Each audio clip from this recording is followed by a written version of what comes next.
Today we're interviewing Joseph Minias of Orchard Park, New York, and the interviewer is Michael McGregor with the Grand Valley State University's Veterans Oral History Project. To begin, Joseph, when and where were you born? Bockhorn, Germany in 1945. Okay, Bockhorn. Okay, and did you live there long before you came to the United States, or? I was 5 years old when we came over to the United States. Okay. What did your parents do? They just were regular, immigrants, and what jobs they had in the beginning, I don't know. I was 5 years old. I think probably my mother worked in food service, Okay. and I think my father had a good job. He worked for the railroad, for New York Central Railroad, fixing the cars, the wheels on the cars. Okay.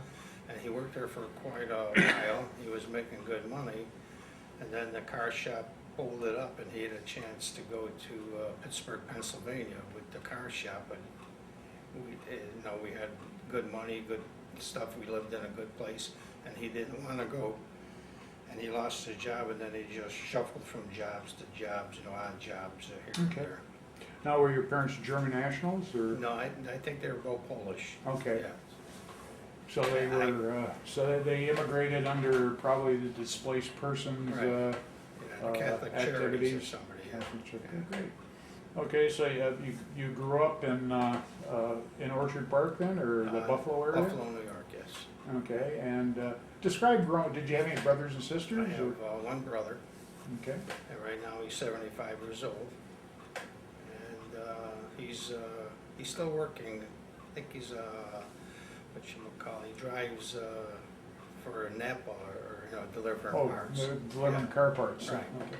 So, what did you do growing up in Buffalo? Not much. There wasn't much to do. We didn't have a car. You didn't go to the ball game and stuff like that. It was pretty bleak for us. Okay. If my father would have stayed or went to Pittsburgh, Pennsylvania, we probably would have been a lot better off. But why he made that decision, I have no idea. He never talked about it at that time. Okay. Well, that was probably home to him, and he wanted Right. to stay there. Yeah. I can understand that. Okay, and you went through high school. Yeah, in, high school, yes. in there. And when did you graduate from high school? 64, I think. I got a part-time job. One of my machine shop teachers knew some tool and die shop that needed apprentices, and because I came to work I came to school on time, I was never late and stuff like that. He recommended me to work there, and I got a job in my senior year. I went to school for a half a day, and the other half a day I went to work. Kind of a co-op Yeah. arrangement. Yes. So, and then so you worked in your senior year in a co-op arrangement. Right. And then did you begin an apprenticeship Right. in tool and die? I worked there for 4 years as an apprentice, and then I don't remember how many years after that, probably 4, 5, 6 years I worked there. I don't know. I got drafted in, what did I say, In 1969. 69. Okay. So during this time after graduation from high school, and while you're apprenticing and that, were you paying much attention to what was happening in Vietnam? No, not really, no. Didn't, just living, life of Riley, being married and stuff, and hoping, that everything was gonna go good. So you got, when did you get married? We got married in October '68, and April or something, I got a notice that I got drafted, and I got drafted in the Army. Okay, so prior to that, did you have a deferment because you were trying to work? Yes, I did, yeah, until Nixon canceled all deferments, and then I got thrown in a mix. I don't know if there was a lottery there or not, but I don't remember how that worked. I can't remember when the lottery came in, but I know at one point they canceled, all the student Yeah. deferments and Right. that stuff, because a lot of people were complaining at that time that, the rich people could avoid service by just keeping going to school, Right. going to school, going to school until they get too old. So you got your draft note. You were already married, and you got Right. your draft Notice, notice. right. Okay, and What happened after you got your draft notice?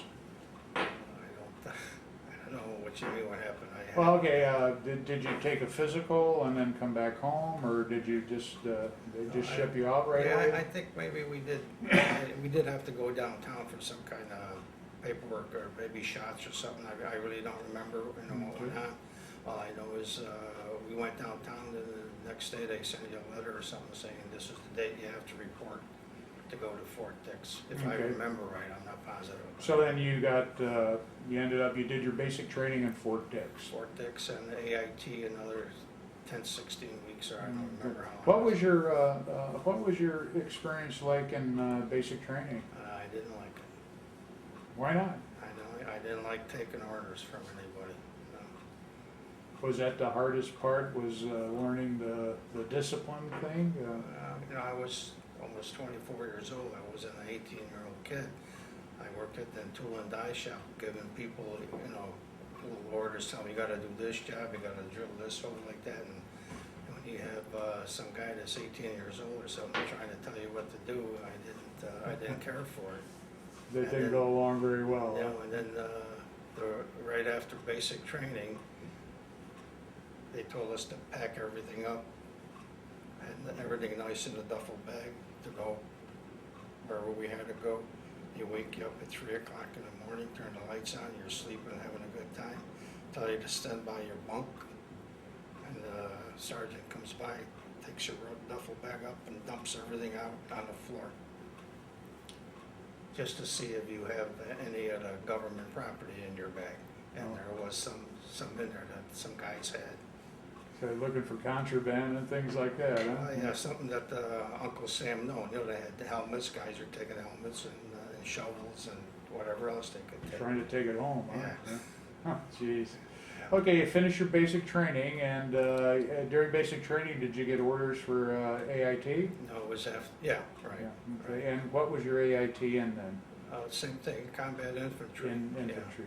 Yeah. I just moved to a different location from the old barracks to some new ones. Well, they were old barracks where we were, and they were new old barracks where I had to spend, I think it was 16 weeks, I don't remember. So you did your AIT at Fort Dix as well? Fort Dix, right. Okay.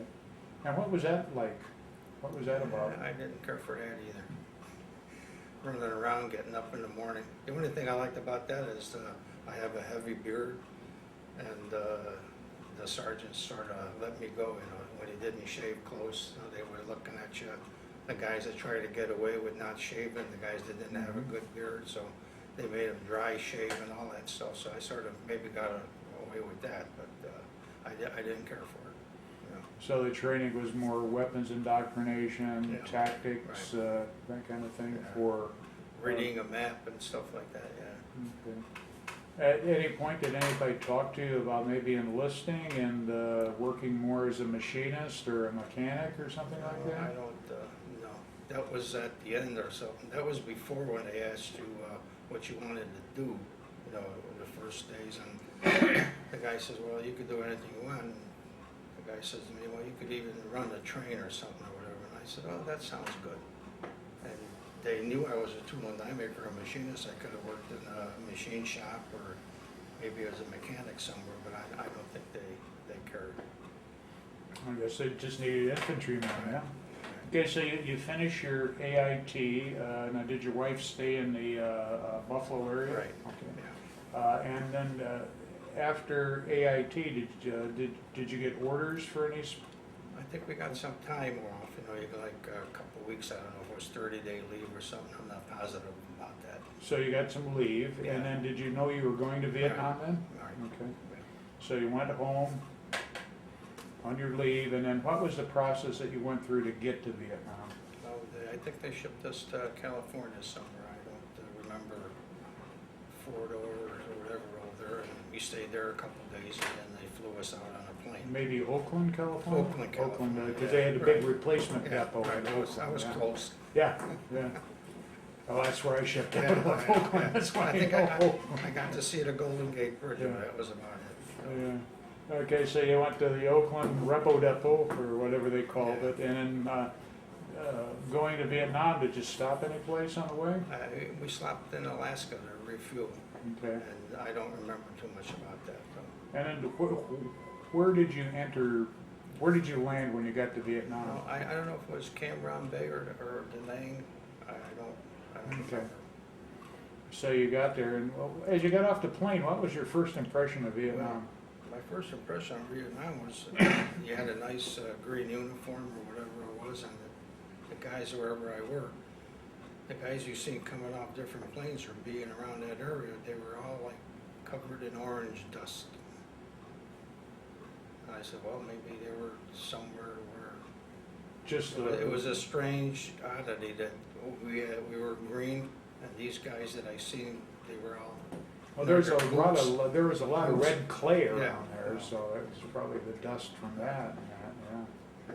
That was strange, but that was about it. And Yeah. whatever happened after that, I'm sorry, but I don't remember. Okay, so then you went to,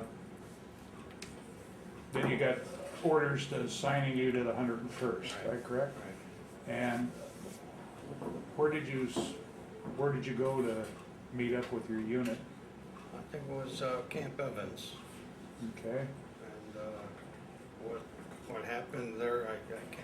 I don't remember what happened. okay. Did you go through search training there, or? Yeah, search training. Yeah, right. And then what was your unit base, was your unit at that time at Camp Right, Evans, or did you Camp have to Evans. then go out to the No. field to meet your unit? No, I got wherever I was, whatever training I did, I was with Charlie Company, second of the 506. Okay. Yeah. And now you probably joined them, what, the latter part of September of September, '69? right. Yeah.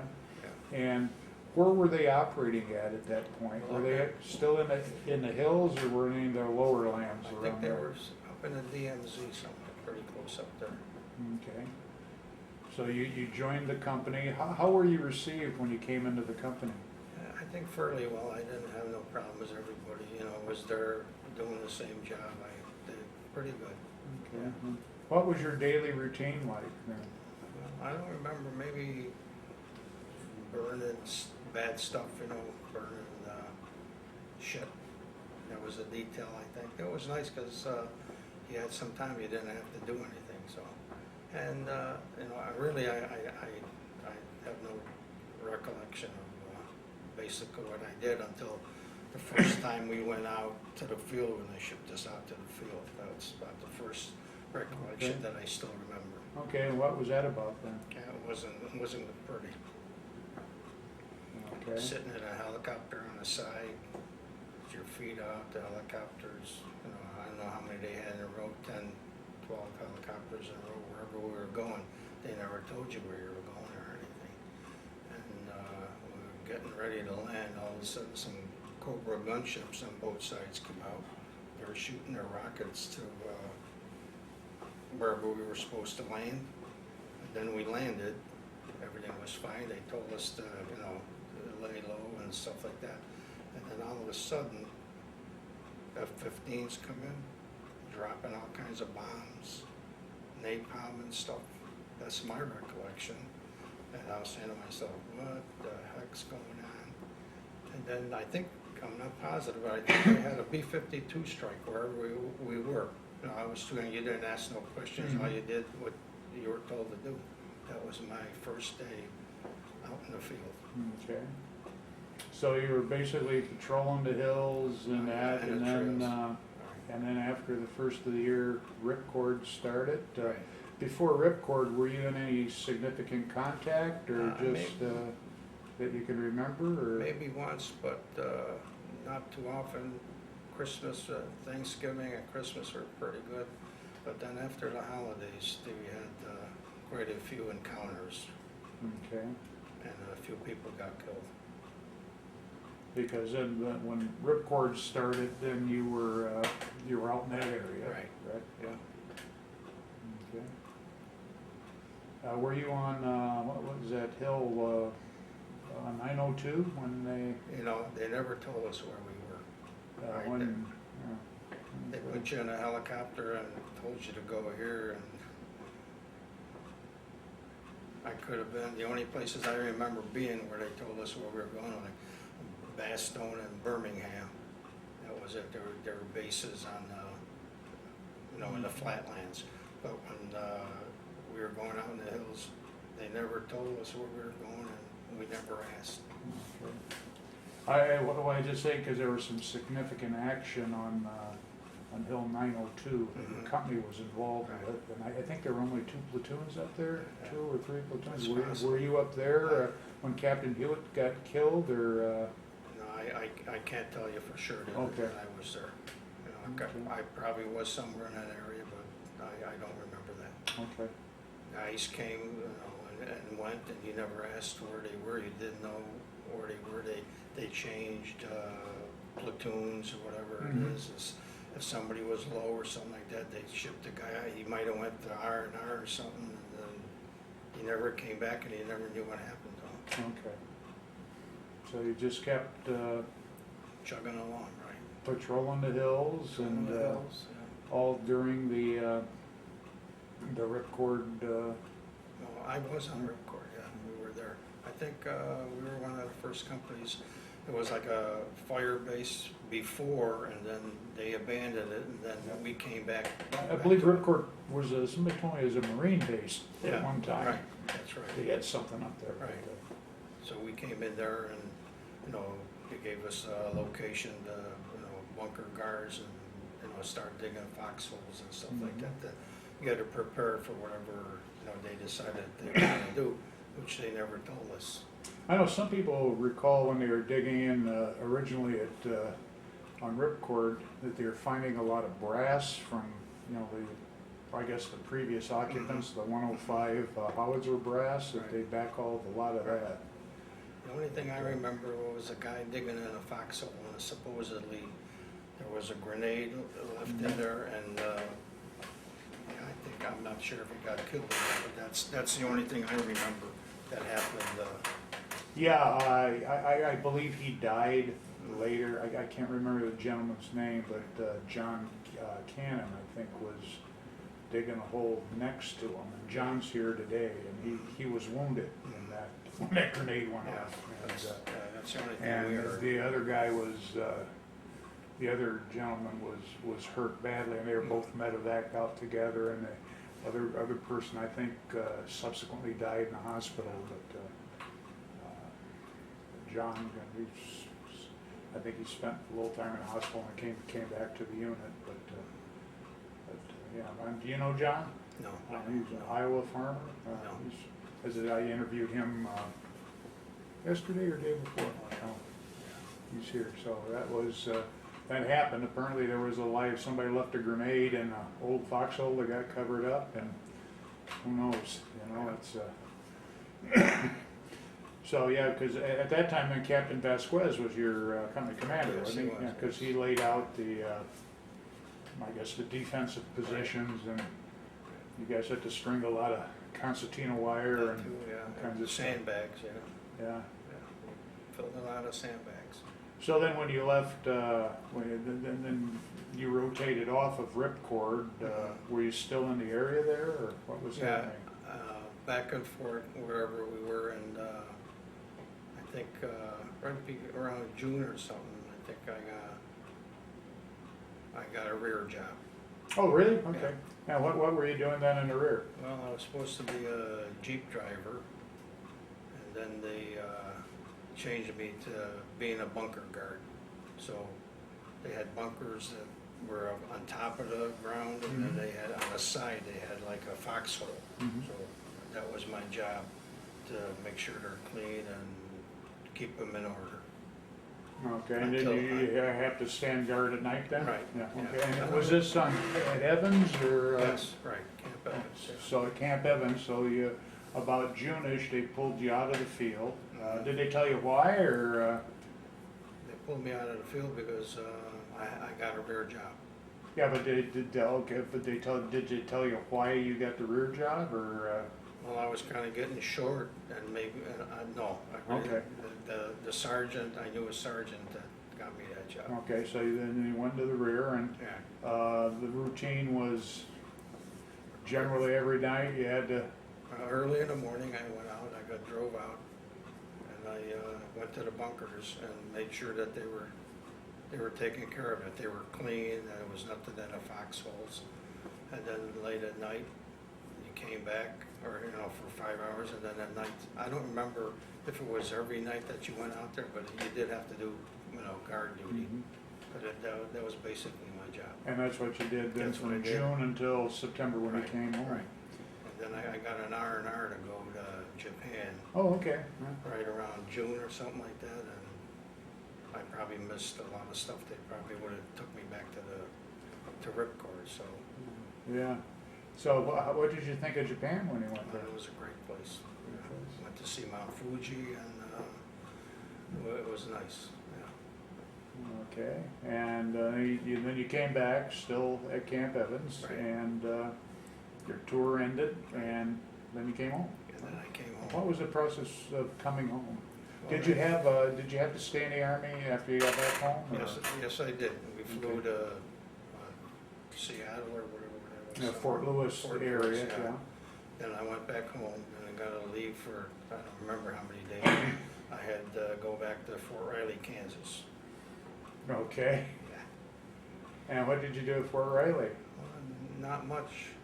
They were just getting ready to go to Germany on the maneuvers, whatever they did Oh, every yeah, year. what unit were you with there? Uh, The First Infantry First Division? Infantry, yeah. So they were going there, everybody was getting ready to go, and I must have been, you know, in a bad time or whatever, that nobody knew that I was there. They were too busy with doing other stuff. And some guy says, you wanna go to Germany? I said, no.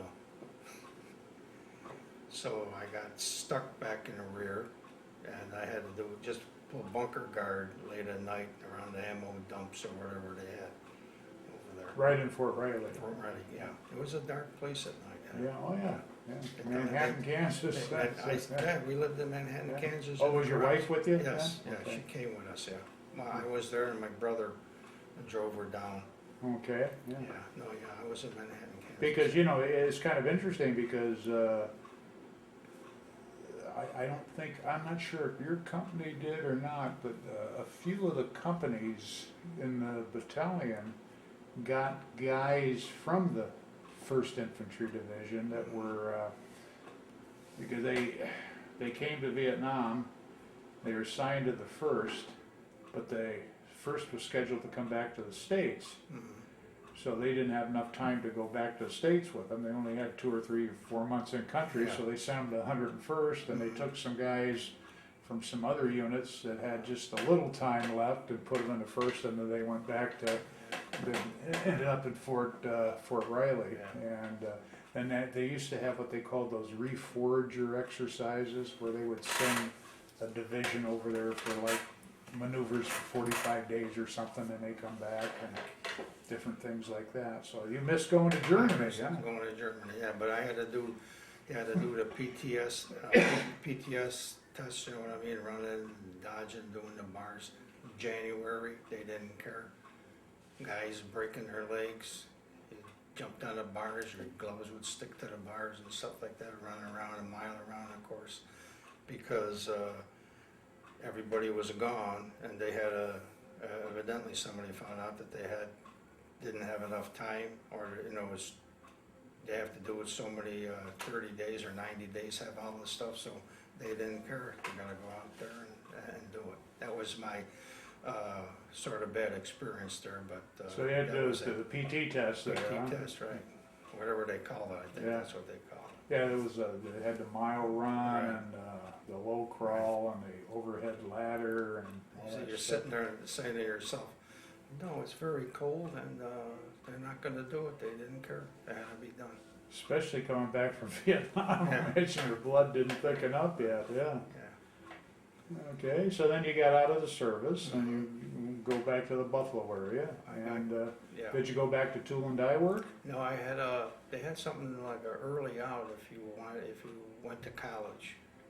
Okay, For so many months, you had an opportunity. How that arose or something, I don't remember, but I took that opportunity and I went to school until my regular, I don't remember when I came back, but when your time was up, You know what I mean? When your regular 2 Mhm. years were up, that's when you got out of, you know, being, you had to go to school. Mm-hmm. If you didn't, I don't know what the process was, Yeah. what bad things would happen there, but you had to go to school, so. So what did you go to school for? Just whatever they had, you know, geometry and English and everything, which was nice. It was nice to sit there and just listen to what was going on. Yeah, it was good. Okay, so then you finished with school, right. and then what did you do? I went back working where I worked To the tool and before. die Yeah, shop? They took me back, yeah. And did you make a career out of that, or? Yeah, for about 10 years or something, and then I seen the writing on the wall that the place was sort of, you know, the owners were getting kind of old and didn't take care of the place too often, and a couple guys got hired working at Ford Motor Company, and they told me that there were openings over there. And I got a call late at night, said, "You want to come in for an interview?" And I said yes. I went in on a Friday. I got hired working at Ford. Monday, I had to start at Ford. I couldn't even give, Couldn't even give 2 weeks' notice, huh? I couldn't give notice, which was sort of disappointing because they Sure. treated me very good there. So Mhm. that wasn't, I didn't care for it, but I had no choice. It's either start Monday or we'll get somebody else. Were you that working job. skilled trades there Yeah. at Ford? Yeah, I was automation repairman, they call Okay. it there. I worked that for a while, and then we had periods of times over there, they got slow. And then I took a production job, so I worked production there for a while too, back and forth. Okay. When they had the layoffs and things got slow, and then eventually when I got enough time in there that I was a regular guy working for automation repair at that time. Okay. And did you retire out of Yes, I Ford? did, yes, I did. I'm retired probably 2006 or 8, somewhere around there. So, Okay. 4 or 5 years, yeah. I was planning on working until 66, but it didn't happen there. They sort of gave us a buyout and. Oh, yeah. and Is the plant still there? Plant's still there. When I started there, they had 5,000 people in 1972. Now, probably, when I retired, they probably had 500. I know they've closed a lot of plants in Michigan. Well, yeah, they did that, but automation took over, you know, when they needed, like 4 guys running a press or something like that. After a while of time, they had robots come in there and pull the panels out, so the 2 people that were in the back, they didn't need them anymore.